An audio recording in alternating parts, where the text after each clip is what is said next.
Heavenly Father, we come to you today with humble hearts, seeking your guidance and wisdom as we begin this program. Lord, we ask that you would bless every person who has gathered here today, and that you would be present with us in a special way.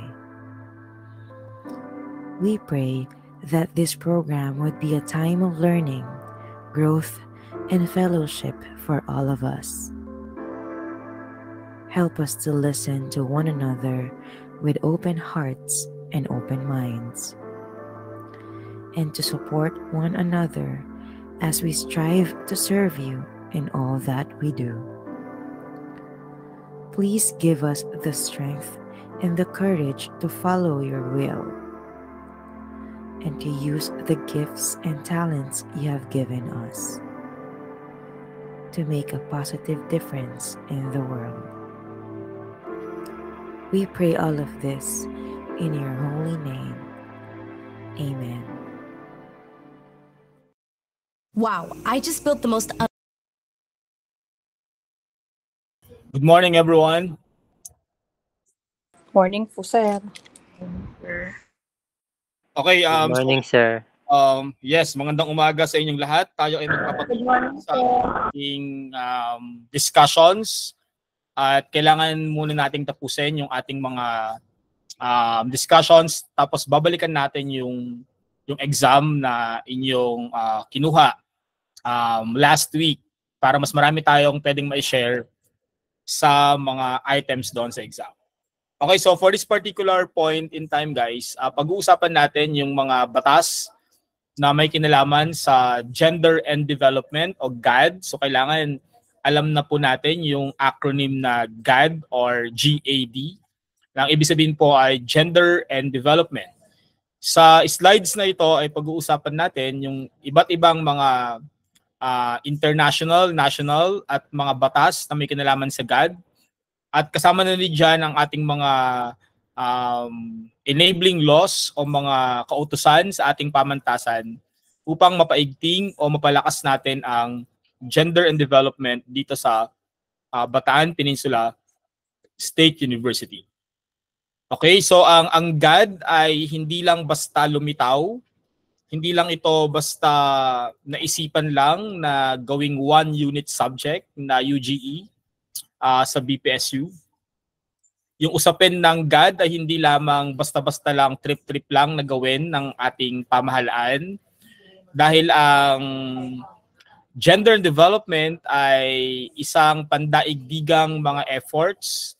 Pangunahin na dyan yung kagustuhan ng lahat ng bansa, halos lahat ng bansa sa buong mundo na maitaas ang kalagayan ng mga kababaihan at magkaroon ng pantay-pantay na karapatan kahit ano pa yung sex o gender ng isang tao. Kaya naririnig natin yung mga terminologies ngayon na gender equality, pati yung mga karapatan para sa LGBTQIA, pati na rin yung SOGI Bill at yung mga Magna Carta for Women. Yung mga ganun, no? So pansin natin, naka-focus ang gender and development sa mga kababaihan.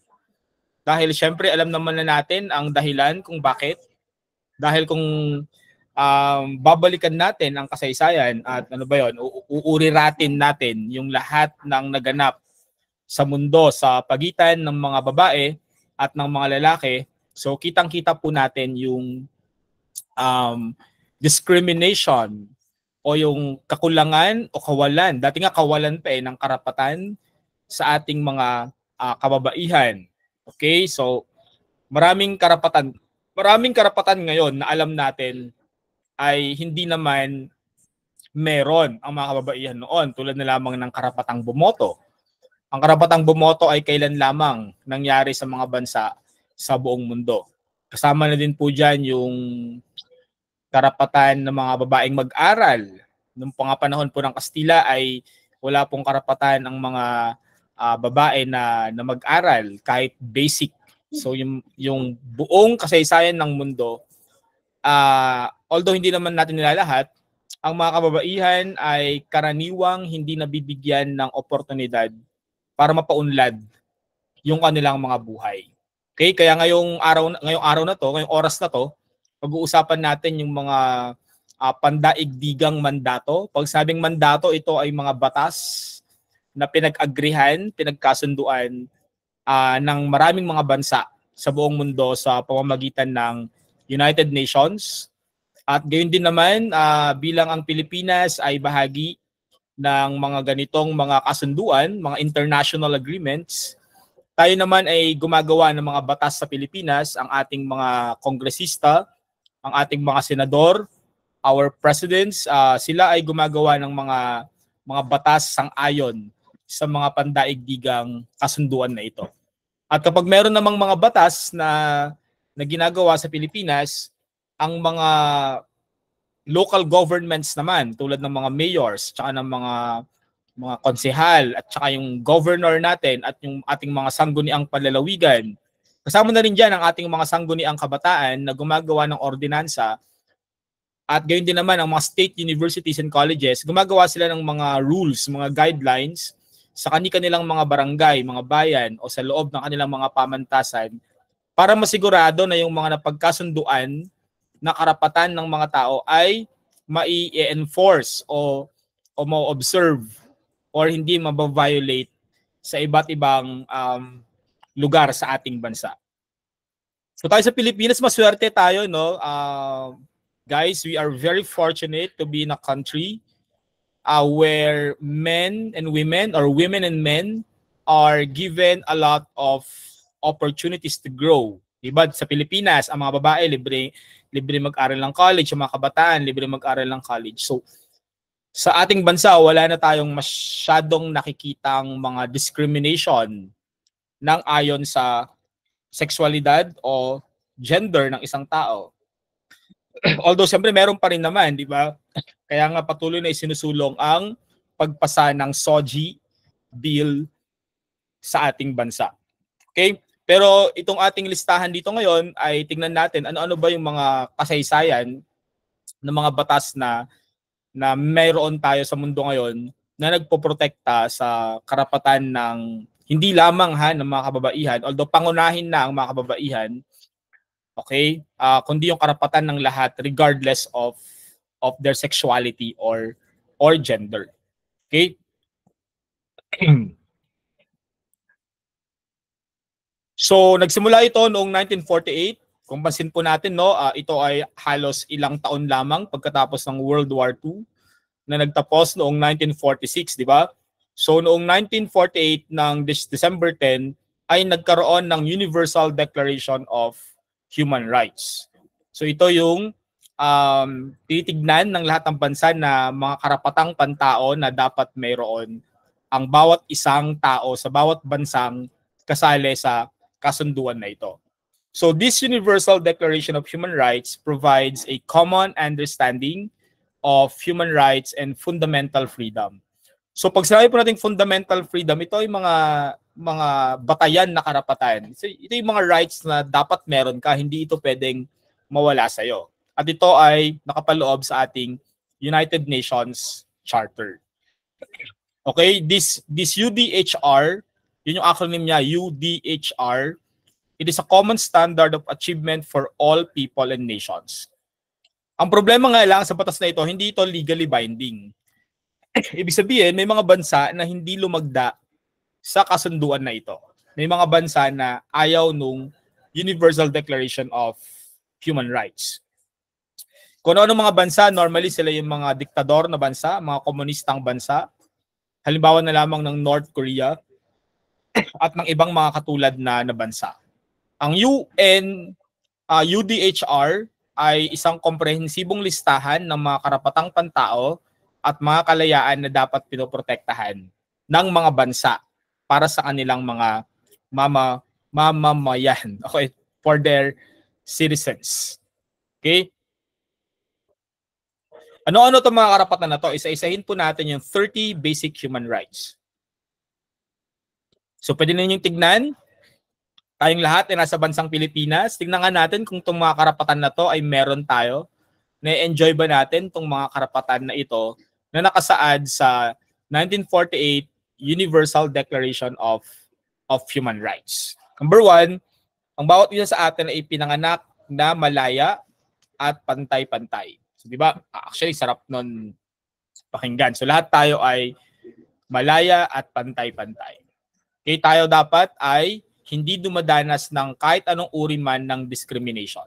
So, maraming klase ng discrimination. Kaya meron tayong subject na UGE, ma-discover natin yung napakaraming posibleng mga discrimination na nangyayari sa mga tao, particularly sa mga kababaihan, because women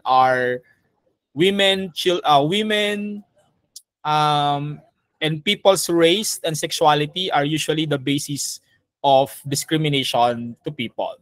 So along our discussions in the coming weeks, kasi once a week lang tayo, tapos 1 hour lang, ma-discover at makikita natin yung mga iba't ibang klase ng discrimination na dinadanas ng mga tao. Kayo ba guys, nakaranas na ba kayo na ma-discriminate dahil kayo ay isang babae? Or para fair naman sa lahat, kasi yung mga lalaki discriminate din naman sila, di ba? O discriminate ka na ba dahil bakla ka or tomboy ka or transgender ka or whatever? So have you experienced any discriminatory actions from other people here in the Philippines? Okay, kung meron, pwede tayo mag-thumbs up, mag-react kung naka-experience na ba tayo ng discrimination. Pwede rin ang discrimination ay based sa kalagayan mo sa lipunan, your socio-economic status. So, na-discriminate ka kasi mahirap ka. Okay, na-discriminate ka kasi babae ka. Na-discriminate ka kasi tomboy ka. Na-discriminate ka kasi bakla ka. Or na-discriminate ka sa trabaho, etc. in the future. Okay? So, maswerte tayo ngayon dahil sa Pilipinas, medyo mas malawak na yung kaalaman ng mga tao tungkol sa sexuality. Mas malawak na yung pang-unawa ng mga tao tungkol sa presensya ng ating LGBTQIA community. Kumbaga, mas mataas na ngayon yung level of acceptance ng mga Pilipino kumpara noon. So, marami na rin naman tayong progress dyan sa discrimination because of sexuality. Meron ba ditong mga members ng ating LGBTQIA community? Sila yung mga members or maybe mga allies. May mga allies ba tayo dito ng LGBTQIA?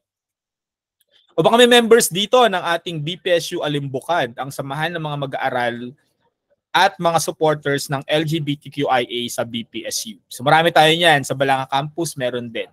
So sila ay patuloy na nag-advocate at lumalaban upang matamo ang maayos na pagtingin sa lahat ng tao regardless of his or her, regardless of the person's choice of gender. Kasi 'di ba yung sexuality, we cannot choose it. So either male or female ka lang, 'di ba? You remember our lectures.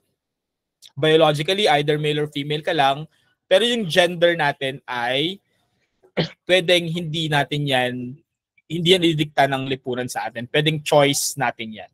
Kaya nga dapat, di ba, yung mga magulang hindi sila nag-gender reveal. Dapat sila ay nagsi-sex reveal. Kasi either babae o lalaki. So, medyo pangit lang pakinggan sa ngayon dahil hindi pa tayo sanay na parang, di ba, pag sinabing sex reveal, parang hindi maganda yung dating.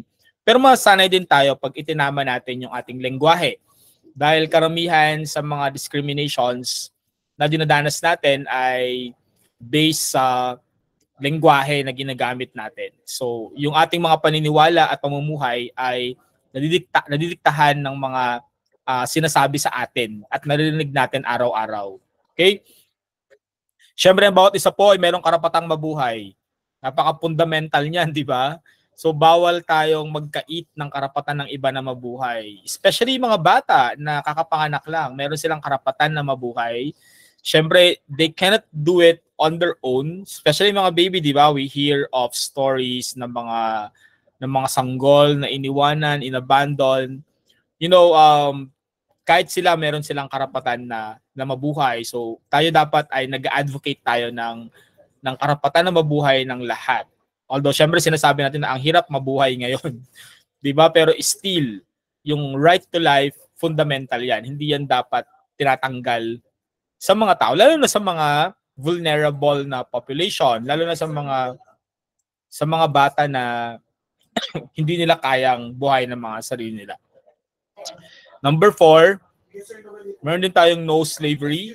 So, hindi tayo pwedeng maging subject for slavery. So ngayon, meron tayong tinatawag na mga modern day slavery. Ano-ano yung mga modern day slavery? Tulad na lamang po nung mga nababalitaan natin sa Pogo, di ba? So sa Pogo, napipilitan yung mga workers doon na gawin yung mga gustong ipagawa ng kanilang mga boss. So those are forms of modern day slavery.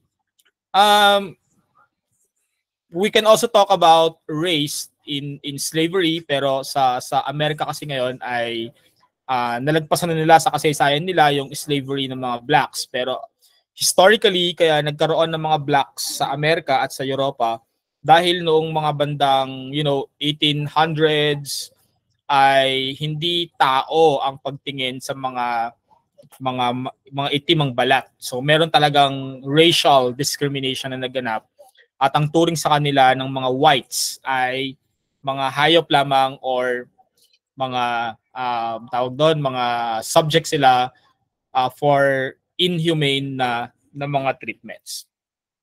And yes, maraming mga illegal companies sa mundo ngayon who are doing slavery. Kaya mag-iingat tayo guys na magpa-recruit sa mga trabaho. Siguraduhin natin na yung trabahong papasukan natin ay legal, legit talaga yan, at ilayo natin yung ating sarili for possible slavery.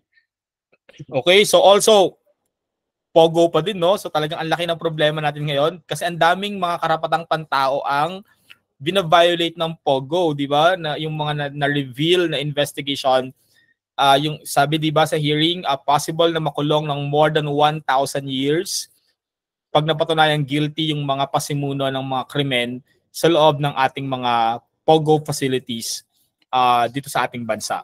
So wala dapat kahit anong klase ng torture na magaganap. Kaya bawal ang police brutality, bawal ang torture para pag-imbestigahan yung mga tao, bawal yung hindi makataong pagtrato sa mga tao. So inhumane treatment, that's a violation of our rights. Dapat meron tayong karapatan kahit saan. Dapat yung karapatan na ini-enjoy natin sa bansa natin, dapat na-enjoy natin yung karapatan na yan kahit saan man tayo magpunta. We should have same rights wherever we go. And then for number 7, dapat meron tayong equality before the law. Pero ito ay isang controversial na usapin lalo na sa ating bansa. Di ba?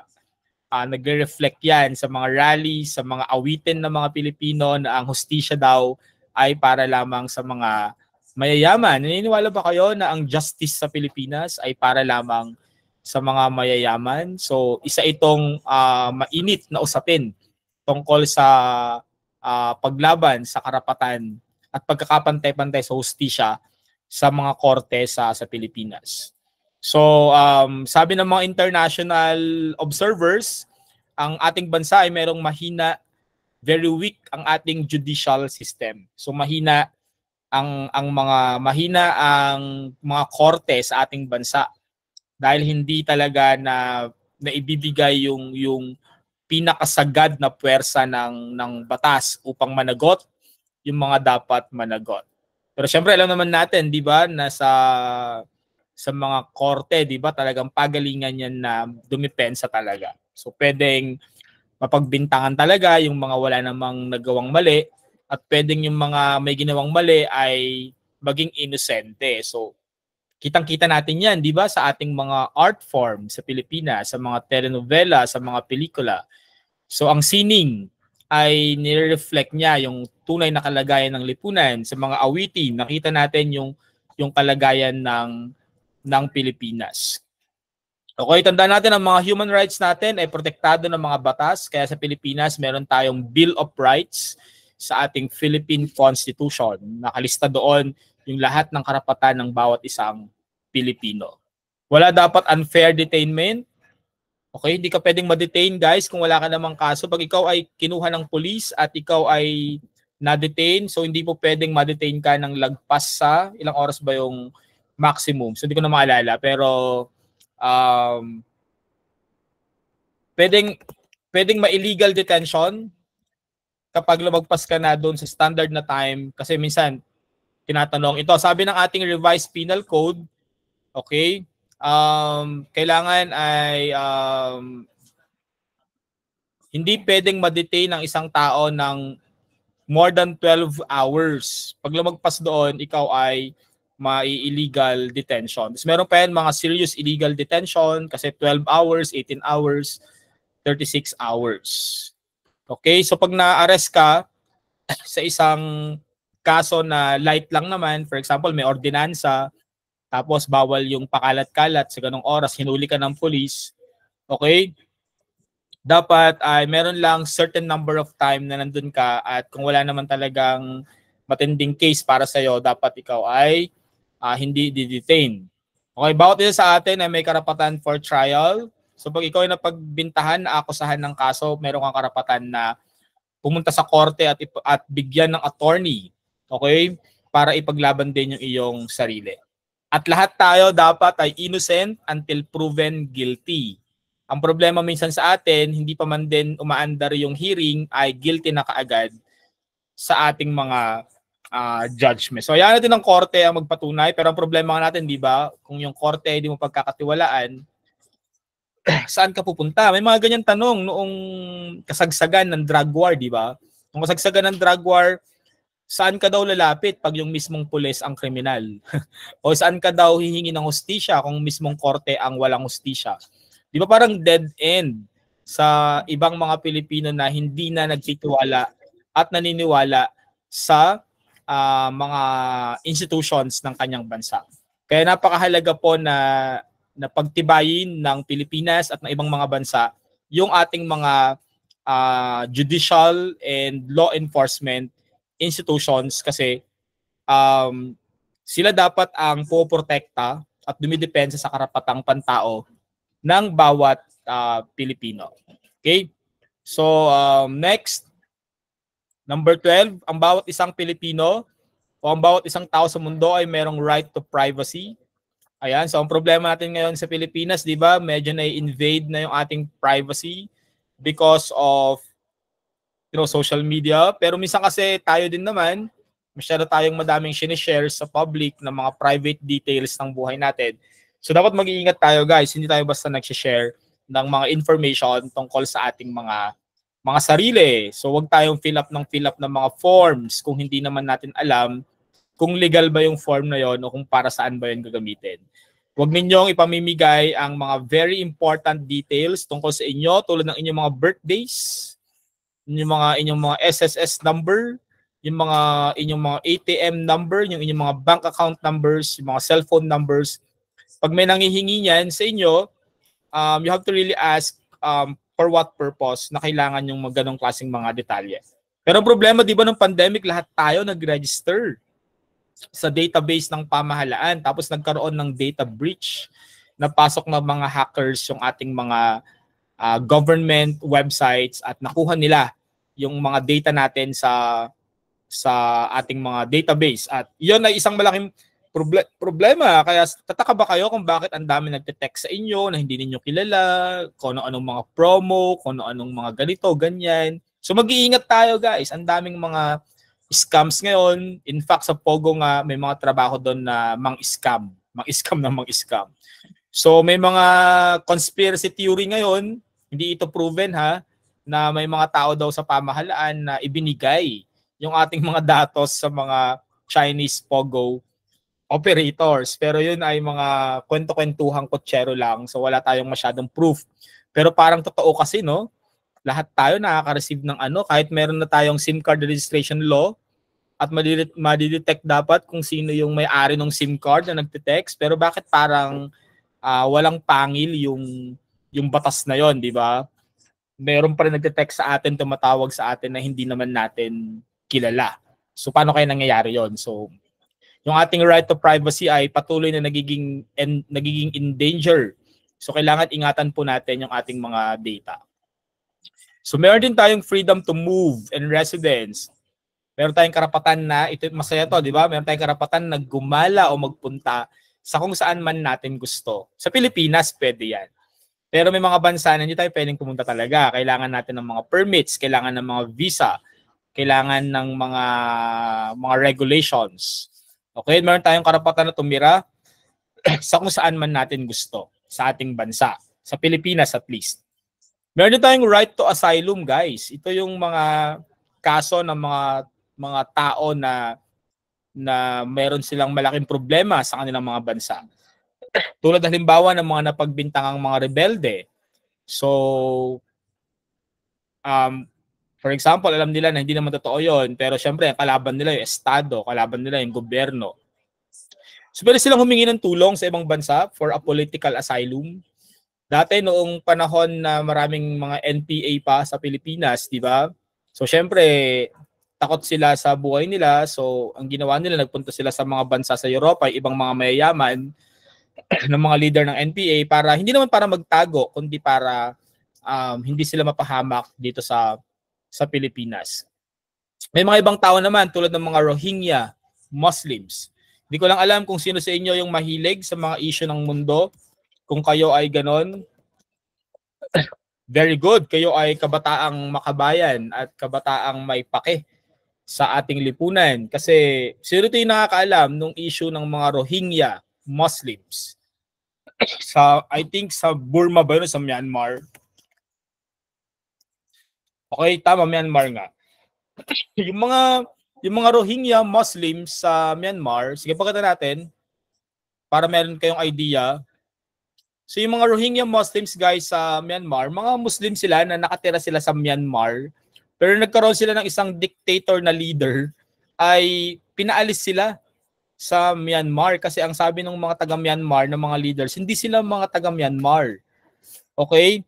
Pero itong mga tao na ito, matagal na nakatira. So ito ay mga issue ng geopolitics sa ating mundo na kung saan dahil sa mga modern invention ng territories, may mga tao na mga nadi-displace.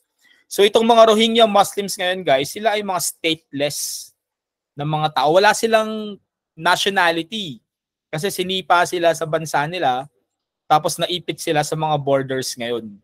Okay, so ano ba yung mga kapitbahay na bansa ng Myanmar? So doon sila ngayon naipit. So for example, ito, di ba? If you can look at the map here right now, so medyo maliit, no? Sorry. Tingin tayo ng mas malaking mapa. Siyempre wala na. Basta so ito yung Myanmar, guys, or Burma. So it's here. So dahil nga yung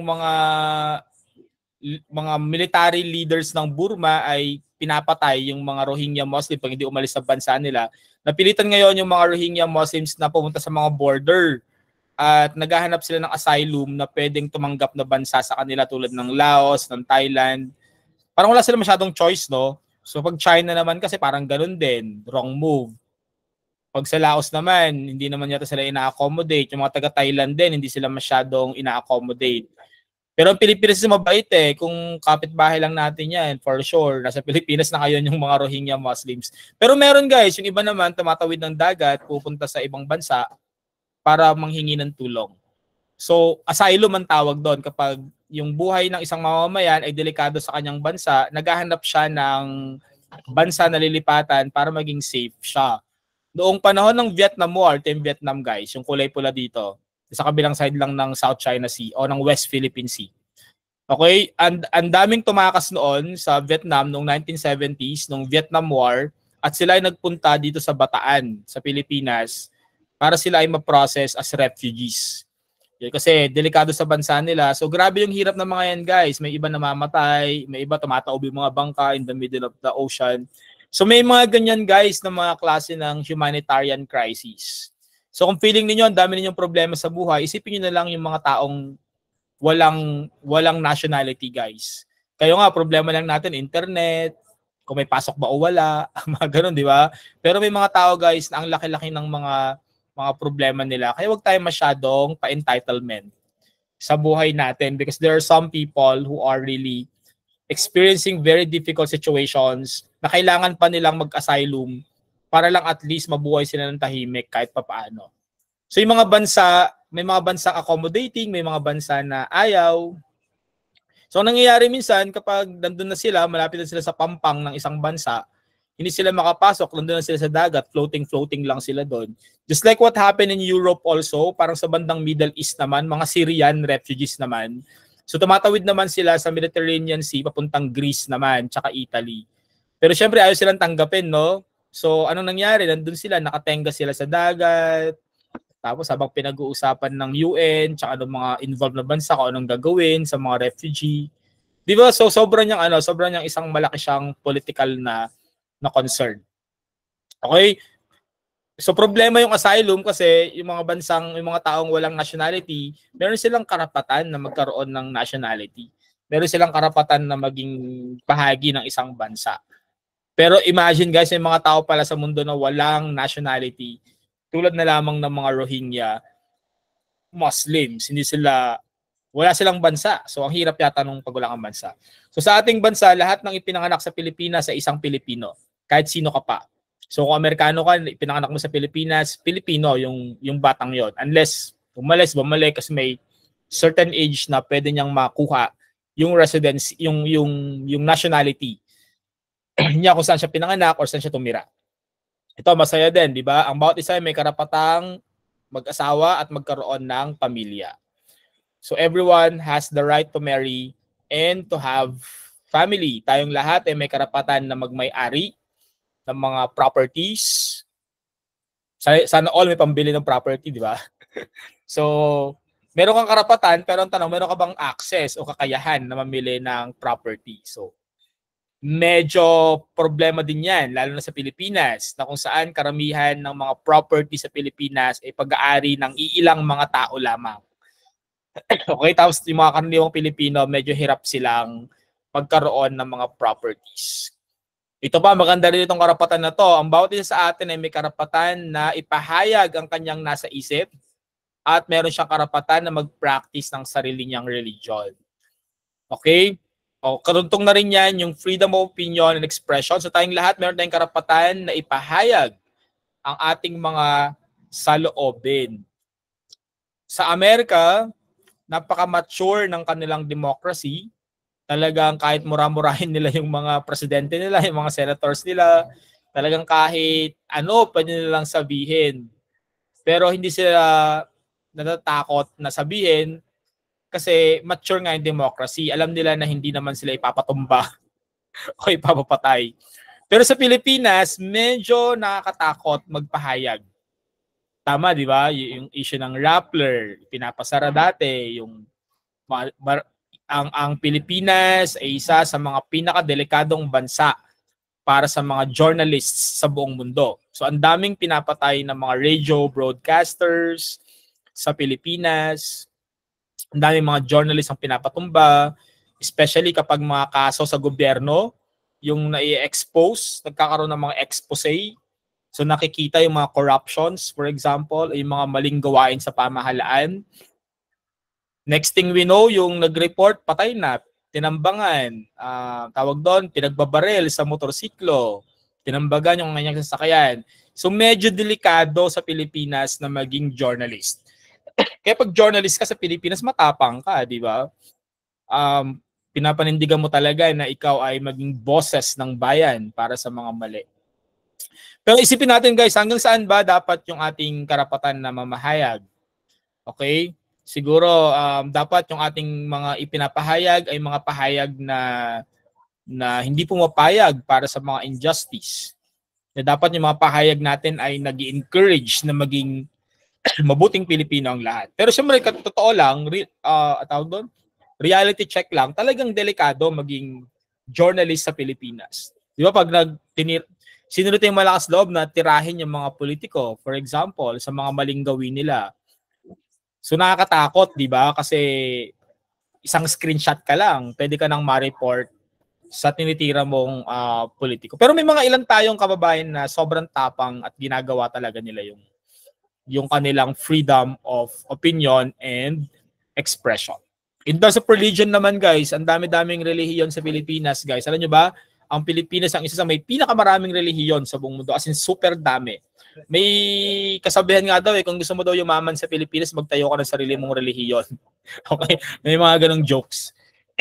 Ang dalawa daw sa pinakamadaling paraan para yumaman sa Pilipinas ay number 1, tumakbo ka sa politika. Number 2, magtayo ka. Or kung di mo kaya yon, magtayo ka daw ng sarili mong religion. Pero siyempre joke lang ng mga tao yon, no? Pero ang dami-dami pong religion sa Pilipinas. Okay, right, number 20, ang bawat isa po ay merong karapatang mag-assemble, may karapatan po tayong mag-rally, may karapatan tayong mag-organize ng ating mga samahan para sa ikabubuti ng ating pamayanan o kung ano man yung advocacy ng grupo na yan. So meron tayong right to assemble. Meron din tayong, syempre, fundamental right to democracy, yung bumoto, mag-participate sa mga planning. Di ba merong mga barangay consultation day, may mga ganon. So dapat tayong mga mamamayan, nagpa-participate tayo sa pamamalakad ng ating barangay, ng ating bayan. Hindi dapat tayo puro hingi lang ng ayuda, puro hingi lang ng scholarship, puro hingi lang ng kung ano-ano. Dapat ginagawa din natin yung ating responsibilities as citizens of this country by participating. Hindi dapat puro reklamo ka lang din. Sabayin mo dapat yung reklamo mo ng gawa. Kung kailangan mo pumunta ng barangay para mag-suggest ng proyekto, pumunta ka. Kung kailangan mong umattend sa mga hearing, kasi ang mga session sa barangay ay open sa public, guys. Alam niyo ba yon? Pwede kayong manood ng mga sessions sa barangay, pwede kayong manood ng mga sessions sa munisipyo. Kung gusto ninyong marinig kung paano magtrabaho, yung mga binoto nyong konsihal, at saka yung mga binoto nyong kapitan, tsaka mayor, tsaka vice mayor.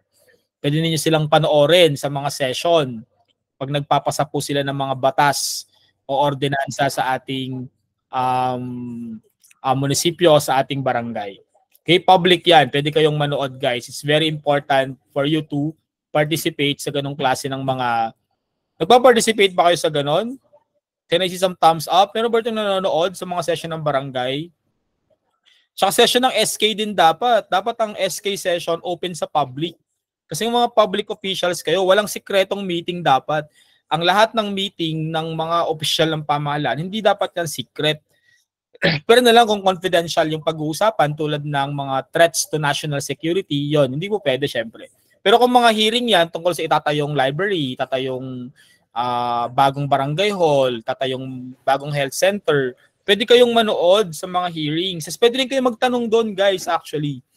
Okay? Dapat kayo yung pinakamarami sa Pilipinas yung mga kabataan ng pinakamarami sa Pilipinas. Dapat kayo yung lalo na yung mga SK, no? Dapat kayo yung nangunguna na bantayan yung ating pamamahala sa mga barangay at sa ating mga bayan. Okay? Number 22 po, right to social security. Yan, kaya po tayo merong mga tawag doon, PhilHealth, ganun. Kasi gusto na dapat ang bawat isa sa atin meron tayong access sa mga social security para pag nagka-problema tayo, na-bankrupt tayo, naghirap tayo ng todo-todo, pero tayong humingi ng tulong sa ating mga pamahalaan. Tulad na lamang ng DSWD. Meron tayong right to work, meron tayong karapatan na magtrabaho, definitely sa gusto nating trabaho. At syempre, meron tayong karapatan na magpahinga.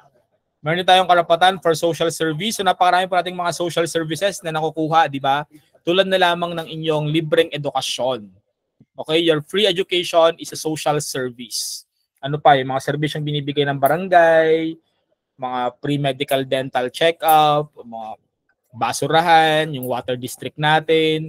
So lahat ng bagay na yan, ang mga social services at karapatan natin na ibigay sa atin yan ng ating pamahalaan. Kuryente, patubig, pabahay, okay, assistance for medical hospitalization, at marami pang iba. So madami tayong access dapat sa ating mga social services. And speaking of social services, ang ginagamit po dyan na pondo ay pondo po ng bayan. So kung masipag si Mayor, masipag si Kap, thank you. So salamat. Pero wag po nating tignan na yung mga ibinibigay sa atin na serbisyo ng bayan o ng barangay ay utang na loob natin sa mga kapitan o sa mga mayor. Wala po tayong utang na loob sa kahit sinong politiko. But yes, we should be thankful kung sobrang galing ng ating kapitan, sobrang galing ng ating mayor, mamahalin talaga natin, di ba? Kasi ginagawa niya yung trabaho niya. Pero we have to remember that it's their job. Job nila na magbigay ng social service. Wala kayong utang na loob sa kahit sinong politiko. Ang utang na loob natin ay sa bayan. Ang utang na loob natin ay sa taong bayan. So meron tayong utang na loob sa mga mamamayan ng Pilipinas. Hindi kay Kap, hindi kay Mayor. Okay? Hindi kay Gob. Pero ang sinasabi ko lang naman, is kung mahusay yung ating mga leaders, mamahalin talaga natin sila. At syempre, pupurihin din naman natin sila sa kanilang magagandang mga effort. So balance lang dapat yung pagtingin natin. Kasi baka nagkakalimutan tayo, we are a republic. Hindi po tayo isang monarkiyang bansa. Wala po tayong hari at reyna dito. Okay po, ang hari at reyna dito po, ang boss po dito ay ang taong bayan sa ating isang democratic country like the Philippines. Ito maganda rin, no? Meron tayong right to culture and arts, meron tayong karapatan na magpahayag ng ating kultura at ng ating sining. At dapat ay may karapatan ang buong mundo sa kalayaan. Ang bawat isa din naman ay subject to law. Yung ating kalayaan ay hindi absolute. Yung ating kalayaan ay limitado lang din ng mga rules na nakasaad sa ating mga batas. Okay? Ang human rights ay hindi pwedeng kunin sa'yo. Inherent yan sa'yo. No one can take your human rights away from you. Okay? So next tayo, sa Pilipinas tayo. Baba tayo ng Pilipinas, guys. Sa Pilipinas, ay meron tayong mga women leaders tulad nito po si Leticia Ramos Shahani. Opo, kapatid po siya ni former President Fidel V. Ramos at isa po siya sa mga leaders sa buong mundo na nagkita-kita sa Mexico yata to noong 1979 upang mabuo ang Convention on the Elimination of All Forms of Discrimination Against Women. So meron tayong UNHDR, United Nations Convention, Universal Declaration of Human Rights, UDHR. Meron tayong GAD, Gender Development na acronym. Another acronym yung CEDAW. Ibig sabihin ng CEDAW, CEDAW ay the Convention on the Elimination of All Forms of Discrimination Against Women. Pag sabing convention po, ito po yung kasunduan po ito.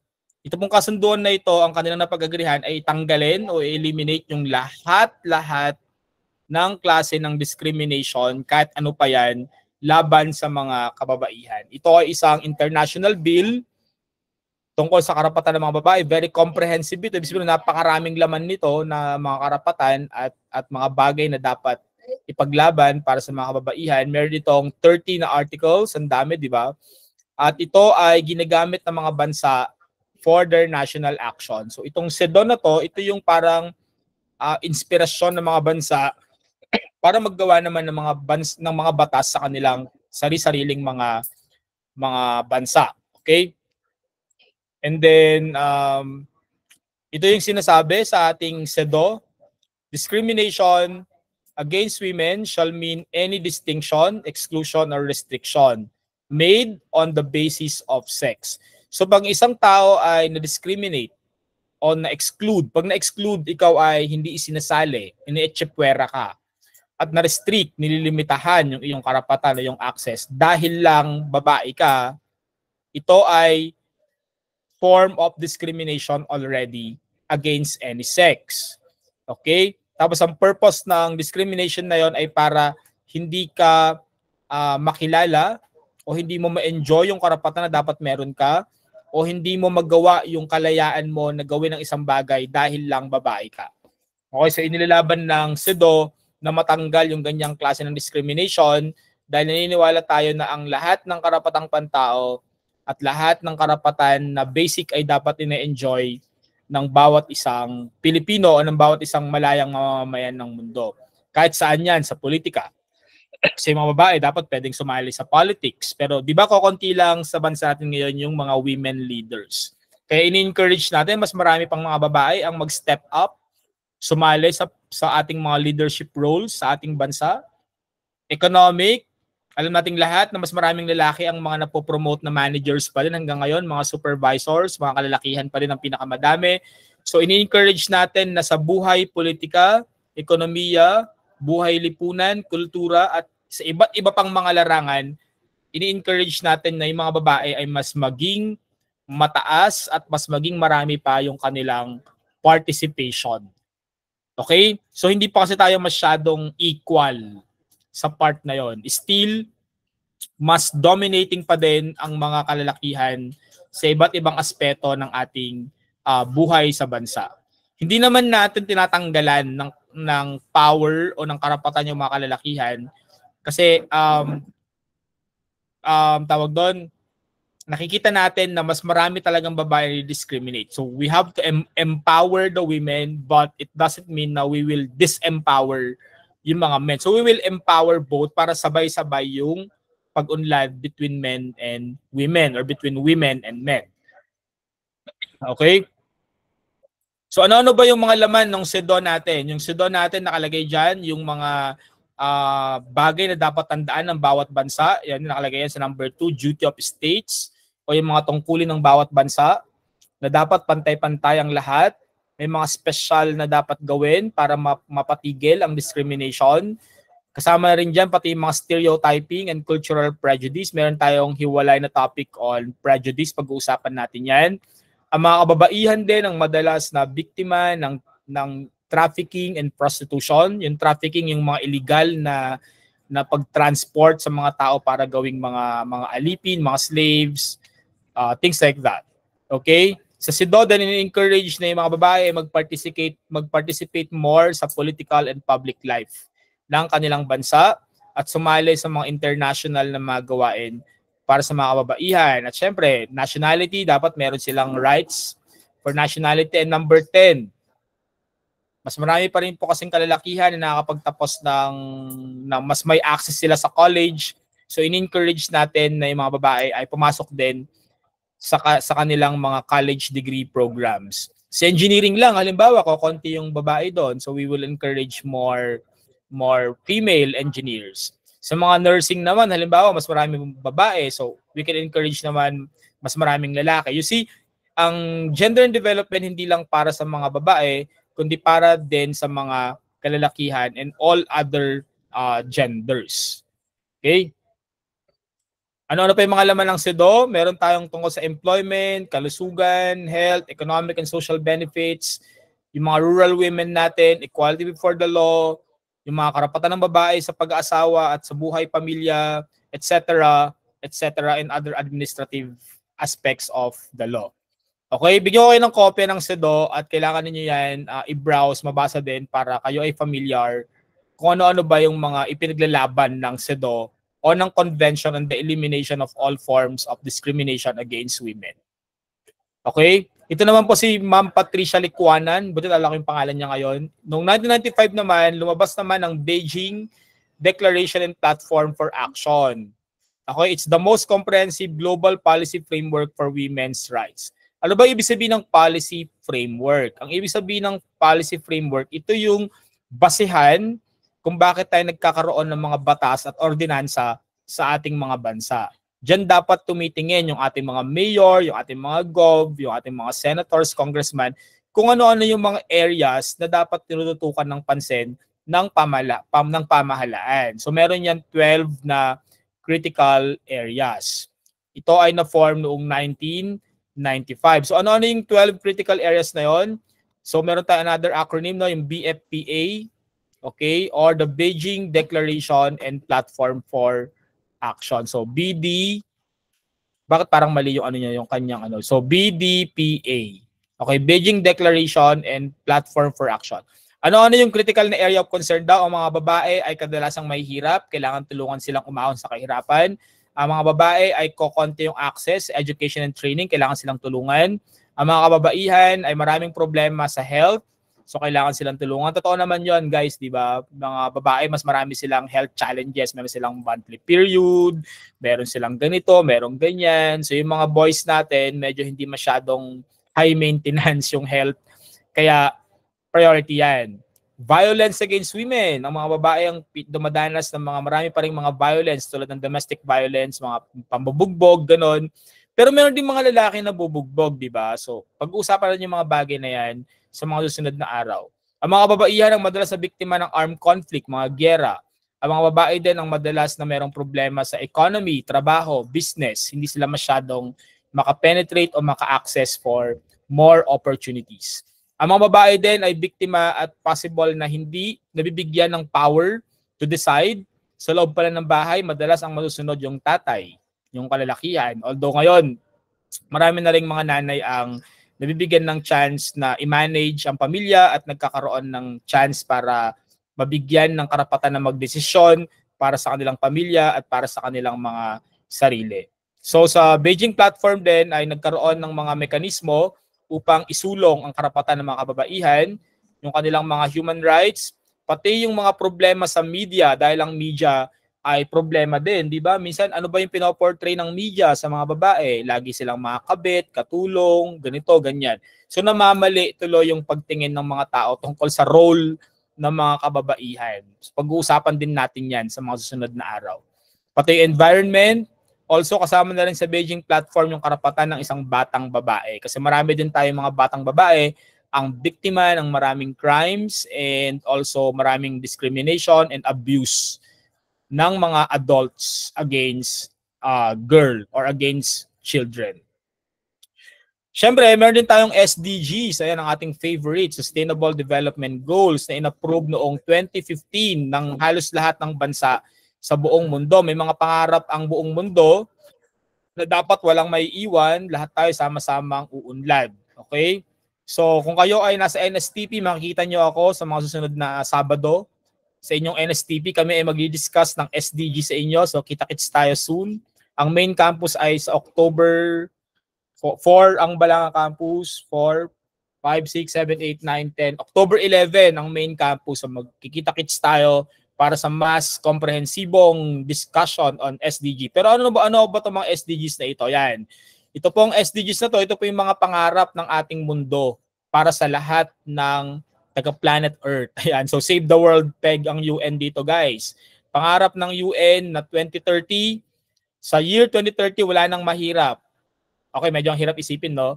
Wala na dapat nagugutom. Dapat lahat may good health and well-being. Lahat ay nakakakuha ng quality education. Number 5, SDG number 5, gender equality. Malinis na tubig, affordable and clean energy, etc., etc. So 17 po lahat yan. So ito pong ginagawa natin na meron tayong UGE, ito po yung isa sa mga sagot natin para matulungan na ma-promote ang gender equality sa ating bansa. Diba? Ang swerte nyo, meron na kayong ganitong subject ngayon at aware na yung lahat about gender equality. So marami tayong pag-uusapan na exciting things pa in the coming months. So sa ating bansa, meron tayong mga batas. Meron tayong mga batas na ginagamit upang i-promote ang GAD on gender and development, lalo na yung ating Philippine Constitution. Ang sabi ng ating saligang batas, 1987 Philippine Constitution, kinikilala natin ang role ng mga kababaihan sa pag-unlad ng ating bansa. At sinisigurado natin na ang lahat ng karapatan ay dapat meron sa lahat ng babae, sa lahat ng lalaki o kung anumang kasarian meron ng isang tao. Yun yung dahilan kung bakit noong 1992 ay nabuo ang RA 7192 o ang Women in Development and Nation Building Act. So pag sinabing Republic Act, guys, isa itong batas para sa buong bansa. At sinasabi ng batas na ito na dapat ang mga kababaihan ay sinasali natin sa lahat ng gawain at dapat sila ay full and equal partners of men. So walang mas mataas, walang mas mababa, pantay dapat ang men and women in terms of different aspects of development and nation building. Tapos yung EO 273 naman, lumabas noong September 1995, inapprove po natin yung ating 1995 to 2025 Gender Responsive Development Plan ng Pilipinas. Ito po yung dahilan kung bakit meron tayong Gender and Development Offices ngayon sa lahat ng ahensya ng ating pamahalaan, kung bakit napopromote na po yung karapatan ng ating mga kababaihan. Dahil meron pong batas na nag-utos sa lahat ng government offices na ipaglaban, ipromote ang pagkakapantay-pantay between women and men. So nabuo din po ang RA 9710 noong 2010 and 2009. Isa po ito sa mga pinakamahalagang batas dahil ang Magna Carta of Women po ang pinaka-biblia ng lahat ng karapatan ng ating mga kababaihan sa Pilipinas. At goal nito na itigil ang lahat ng discrimination at lahat ng violation ng karapatan ng ating mga kababaihan. So mga kababaihan ng Pilipinas, kayo ay may karapatan at kayo ay pinoprotektahan ng ating bansang Pilipinas. So kayo papayag na kayo ay ma-discriminate. Okay, so maraming laman yan. So ang lahat ng ahensya ng pamahalaan ay inuutusan na i-promote and fulfill the women's human rights and eliminate gender discrimination sa lahat. So bawal kang hindi makapasok ng BPSO kasi babae ka, etc. etc. Lahat pantay-pantay, wala dapat titignan na sex or gender. So yung ating Magna Carta for Women, MCW, ang mga grupo ng mga tao na pinaka-target niyang tulungan ay ang mga sumusunod, yung mga small farmers and rural workers, mga mangingisdang kababaihan, urban poor na kababaihan, mga kababaihan na nasa formal economy, yung mga nagtatrabaho sa mga companies, organization, SM, mga business talaga. Yung mga informal economy naman, sila yung mga kababaihan na may mga tindahan, nag-live selling, yung mga walang business permit pero informal economy pa din sila. Mga OFWs kasali dyan, mga IPs, mga AITA, ganon, Moro, children, senior citizens, mga PWDs, mga solo parents, kayo ang number 1 na pinoprotect ng Magna Carta for Women. Okay? Tapos Civil Service MC 2005 naman, pag-uusapan natin to sa isang separate na discussion sa ating non-sexist language.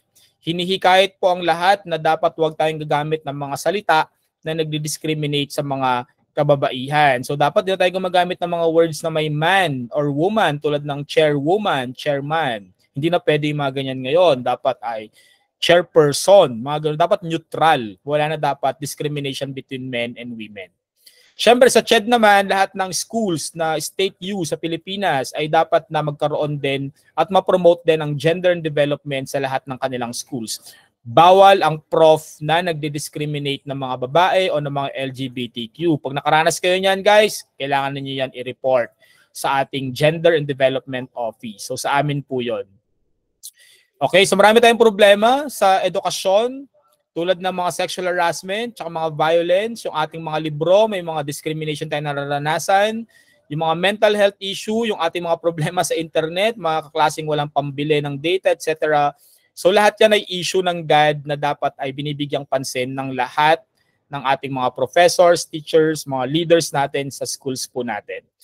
Alam nyo ba sa Bataan, guys, meron tayong Ordinance number 16/2021, bawal pong man-discriminate ng mga tao dahil sila ay LGBTQ or dahil sila ay babae o lalaki. Kayo po ay pwedeng managot sa ating provincial government.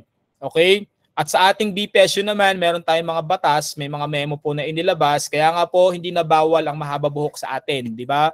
Pwede nang pumasok ng mahabang buhok, pwede nang magsuot ng kahit anong gusto nyo, basta hindi bastos, pwede na rin maghikaw. Dati bawal maghikaw dito, bawal mahaba buhok dito, di ka papapasukin. Lalo na yung mga lalaki, bawal may kulay ang buhok, babae, lalaki. Pero ngayon, pwede na dahil sa ating mga efforts for gender and development. So ito po yung ating mga dating presidente ng BPSU na nagbigay sa atin ng magagandang mga batas sa ating BPSU para ma-promote yung karapatan ng mga estudyante natin na babae at mga LGBTQIA. Pati na rin yung mga lalaki na gusto mag-long hair, di ba? Okay, so may mga ganun po tayong mga rules na okay. And eksakto 10 a.m. Maraming salamat po. Itutuloy po natin yung ating discussion next week. So babalikan natin yung mga basic God concepts. Yun naman po yung ating pag-uusapan for next week. So kailangan ulit-ulit nating i-discuss para tayo ay matandaan sa mga part na to. Okay, bago ako mag-end, always remember guys, lahat tayo dito sa Pilipinas, lahat ng tao sa mundo, pantay-pantay ang karapatan. Huwag kayong magpapaapi guys. Huwag kayong papayag na apak-apakan yung karapatan nyo. Kahit sino ka pa, kahit ano ka pa, babae, lalaki, LGBTQIA ka man, ikaw ay dapat tignan ng batas na pantay sa lahat. You have the rights, you have the privilege, meron kang karapatan na umunlad sa buhay at dapat tulungan natin yung bawat isa na umunlad lahat sa buhay. Hindi ito tungkol sa relihiyon, kung mali o tama ba ito.